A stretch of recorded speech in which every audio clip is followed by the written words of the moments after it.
Good morning. Welcome to Faith in the Morning. Something good is going to happen to you today. So expect miracles. Thank you so much for taking time out of your day to start your day with me. Faith in the Morning is to help you start your day with faith and encouragement. So however you're watching, welcome, whether you're watching on YouTube, watching the Apple Pod, or listening and streaming Apple Podcasts or Spotify, the live stream on Facebook, YouTube, Twitter, on Faith Plus. Welcome, welcome, welcome. I encourage you, if you haven't already subscribed to us on YouTube, subscribe on Apple Podcasts and Spotify. I'm just so glad that you're starting your day with faith and encouragement. You know, in the last several devotionals, we're doing our Christmas devotionals from every weekday to Christmas Eve.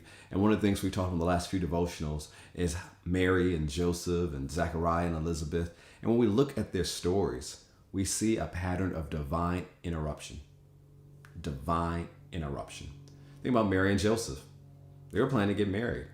Like most couples do when they plan out, they have plans for their lives, things they expected to do, things, timelines, things they want to do. They had a plan for their life.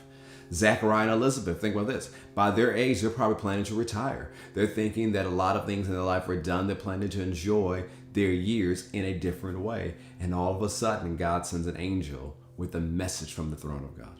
It was a divine interruption to Mary and Joseph's plans and Zechariah and Elizabeth's plans. Now, sometimes we get thrown off by interruptions, especially you planners out there. You're like, you know what? I have my day scheduled. No one throw it off. You know, some of us are I'm kind of in this category. Well, you know, I'm open to changes, but I don't like last minute changes. Cool. Tell me in advance. I can change things, but not the last minute. And, you know, like me and many others, you can get frustrated and get kind of bent out of shape. Like this last minute change threw me off. But we have to adapt and be open to divine interruptions. Because if there's a divine interruption, that lets you know that God has a better plan than the one you're pursuing. That's why in all of our ways, we are to acknowledge Him and He'll direct our path. That's Proverbs 3. And we live open. We do plan. It doesn't say you don't plan. No, you should plan. You should use the wisdom God has given you and plan and schedule your day, schedule your week, schedule your years, come up with a plan. But you live open to divine interruption. I remember what one man of God said years ago to me in a message. He said, never underestimate the power of a delay.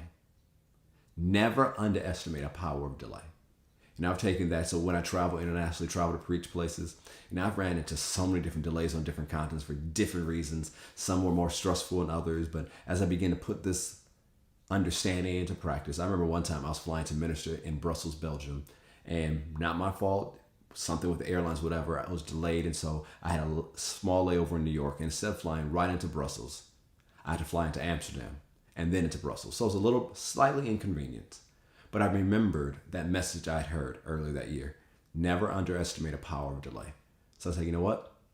Who knows why I'm not on that current flight, but I'm going to make the best out of the situation. I remember I've had layovers in Amsterdam before. I said, you know what? There's a favorite spot I have there that has some of the best pancakes, a special type of pancakes they make in Amsterdam. It is great. I'm looking forward to that breakfast at that airport. I'm going to enjoy being at that airport. I'm just going to enjoy this delay. And one of the things was I realized with that delay, you know, that meeting, we had a special meeting that weekend. And not only was I delayed, we had so many other people who were vital to that meeting who ran into different type of hindrances. And you know that revealed to us, man, we must be doing something right. If the enemy threw all of these hindrances in our way to prevent us, we walked into that meeting with confidence knowing that God was going to do wonderful things. And He did. See, that hindrance, that delay was, some of it was from the enemy, some of it was from people.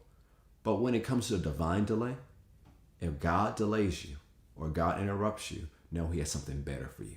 So when you look at your day today and you deal with delays, interruptions, traffic, don't get stressed out. Thank God that you're still here and that if it's delayed, plans are changed. Know that God can cause all things to work together for your good because you love God. You're called according to His purpose, and you're a person who prays the will of God by praying in the Spirit. Choose to still believe, even with delays and interruptions, that this is the day the Lord has made. You will rejoice and be glad in it. So don't be stressed out with interruptions today. Don't be stressed out. You know, you're ordering stuff, getting things ready for Christmas. You get all these plans. Don't be stressed out. Don't allow the season to cause you to have anxiety. Pause. Experience the peace of God. Thank God that whatever happens to the delay, the interruption is going to turn for your good. You can even say it out your mouth. Say every delay, every interruption, every inconvenience, it's turning for my good. Say it with me one more time. Say every delay, Every interruption, every inconvenience is turning for my good. Just like the divine delays interrupted the life and the plans of Mary and Joseph and Zachariah and Elizabeth, have that mindset that if God interrupts you and tells you to do something different, then you do that quickly. You don't say, well, I have all these plans, I had all these things I want to do. It's like, no, if God wants me to do it, that's what I'm going to do. I'm going to turn on a dime. And if you run into other delays, maybe because of just life or traffic or just stuff, choose to have a good attitude when you face those delays. And if you run into hindrances from the enemy, no, you must be going in the right direction, and God has something great for you that the enemy doesn't want you to receive. So instead of being stressed, laugh at the devil, rejoice before God, and keep moving forward. Never underestimate the power of a delay. And if God interrupts your plans, let him interrupt them, because he has something better for you. I know Zachariah, Elizabeth, Mary, and Joseph were glad that God interrupted their plans.